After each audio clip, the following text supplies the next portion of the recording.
Hey humanoids, Dr. Copyright here, and before we start, yeah, I finally got a haircut, or maybe this is just another wig. You will never know.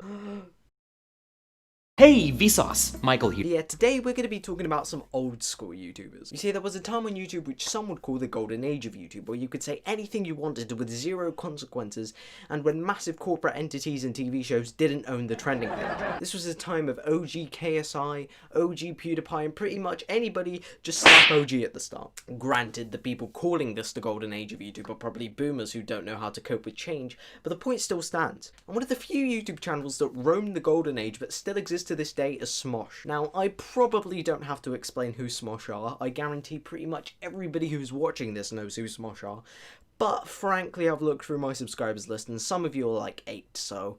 Plus, I feel like to look at the downfall, we first need to see the Uprising, so let's get into it. The Smosh channel was created November 19th, 2005, but this was not the first appearance of Smosh whatsoever. You see, before this, there was a website called Smosh.com, which Anthony actually owned. They were already quite established on there, as you know. They owned the website, and some of the biggest YouTubers on this platform to date actually posted some of their first videos on there. Even Tom Scar was known for posting some of his first on Smosh.com. I'm pretty sure now if you try to go onto the link, it just redirects you to the merch page, but it's still there, so you know. The first video on the Smosh channel was posted on the same day as the channel was actually created. It was just a small video of Ian and Anthony singing along to the Power Rangers theme. It was actually just a re-upload from what was popular on Smosh.com, and most of their first videos actually were just that. But the first video of theirs that really blew up was them singing along to the Pokemon theme. You see, back in the day, one of the biggest achievements that a YouTuber could get was to be featured in the front page of YouTube. And guess what happened to that video? But when this video blew up, they would soon actually evolve their content into the type that they are known for today, their little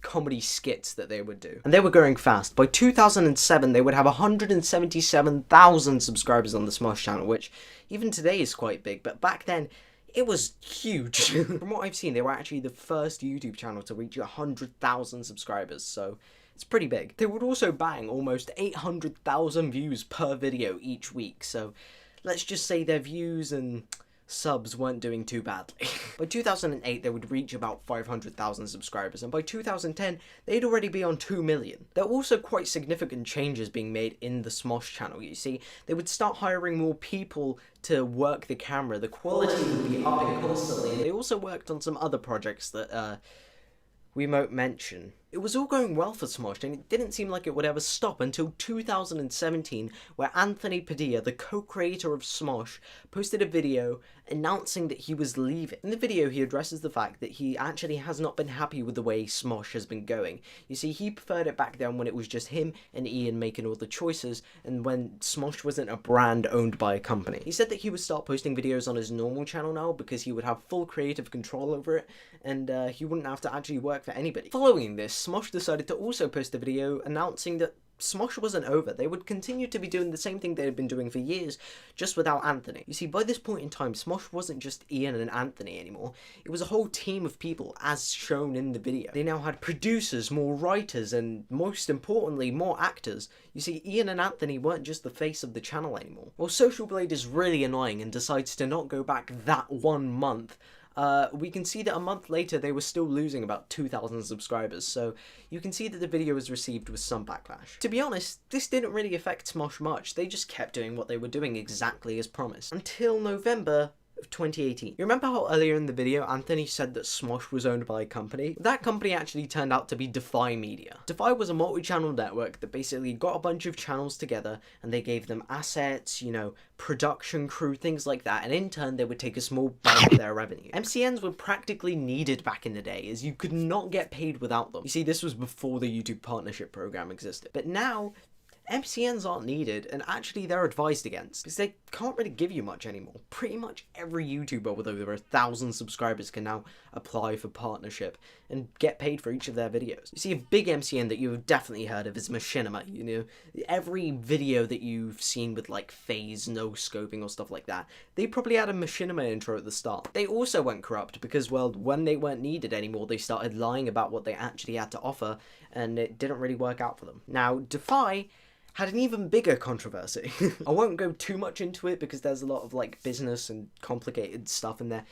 But basically, they took all their creators' money and dipped. If you would actually like to learn more about it, there's a video by MatPat which goes into it in great detail. So yeah, if you really wanna know what actually happened there, you can go watch that. But yeah, you see how that might have been a bit bad. So yeah, this massive company that owned a bunch of YouTube channels just decided to take all their money and run. And well, this was already bad enough with the money for most.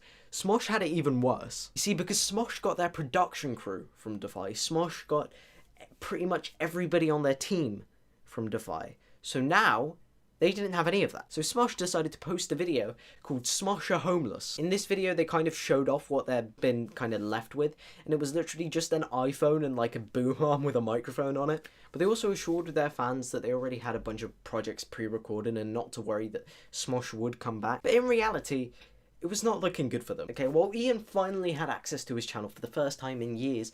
He didn't know what the hell to do, okay? He'd been relying on this company to do pretty much everything when it comes to channel-wise for him, and now all of that's gone. He's stranded.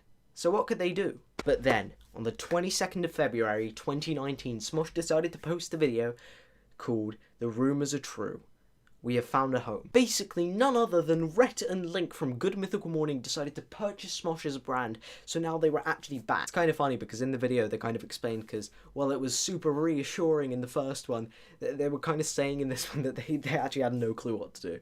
That they were actually thinking about just ending Smosh in general. So it was a good thing for most that good guys, Good Mythical Morning, Rhett and Link decided to buy them.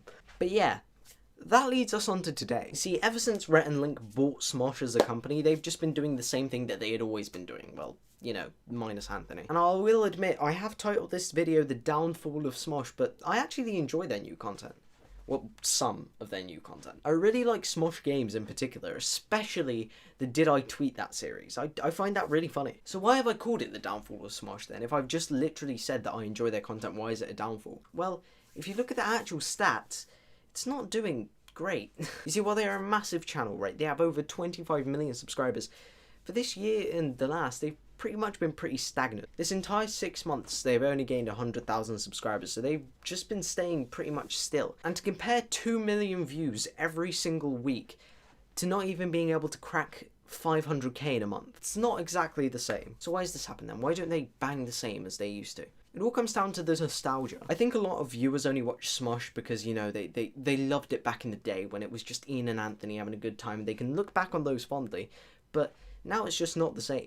Smosh isn't as big a deal as it used to be. There are plenty of channels doing what they used to do, while before, they really didn't. And personally, I don't think that they will grow anymore. I feel like they've reached kind of the pinnacle of what they were. And there will always be a huge deal, don't get me wrong. I mean, they inspired so many creators, it's unreal. It's just that I think that that's going to be their legacy. I don't think they're going to keep on... I don't think they're going to reach like 100 million. But yeah, I kind of hope I'm proved wrong, because it'd be kind of cool to see somebody who's been there from pretty much day one reach such like a high amount. Apart from PewDiePie, love you. Yeah, that'll be it for me. If you did enjoy this new commentary style content, be sure to leave a like. Also, I reached 200 subs, which actually is quite sick. But if you do want to see more of this, you know where the button is. But yeah, let me take my phone off this wall, let me move my mic stand back where it was, and let me turn off these boiling lights, and I'll see you next time. Peace.